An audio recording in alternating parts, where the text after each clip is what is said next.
Tonight, a Lubbock man is in surgery following an officer-involved shooting in central Lubbock. Plus, why the Cotton Kings will no longer reign in the Coliseum.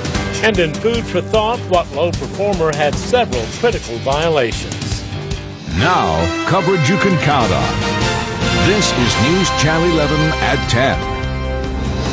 Lubbock police say a man in a central Lubbock neighborhood pointed a gun at them tonight. They responded with a gun of their own.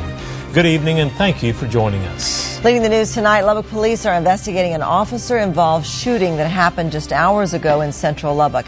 They tell us a man threatened his wife, and when they arrived at the scene, he pointed a gun at the officers. News Channel 11's Ben Lawson is live at 39th and Avenue Inn with the latest. Ben? Well, Karen and Abner, at last report, the suspect was in critical condition at University Medical Center. You can see behind me right now, officers are still on the scene tonight looking into this. We are told the suspect is a 41-year-old Hispanic male, but right now police are not releasing his name. They tell us they responded out here to this home right here behind me, this blue home, to a domestic call, said a man was threatening his wife and a child with a gun. They say that when they arrived on scene, he was actually standing out in the front yard here, kind of by this brown truck, and that he did have a gun in the hand. They say they tried to get him to put that gun down, and when he didn't, they had to open fire. They responded out here to a call just before 7 o'clock this evening. A neighbor actually called 911 saying that the victim's wife had run there because her husband was threatening her and her family with a gun. Police tell us shots were arrived on scene. The suspect was standing in the front yard holding that gun. One shot was fired. Officers took cover behind their cars. They ordered him to drop the gun.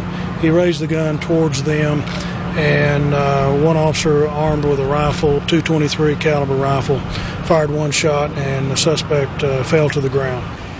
Chief Jones tells us none of the officers were hurt, and the officer who fired the shot followed all protocols. That officer, we're told, has been with the police department for around 2 years.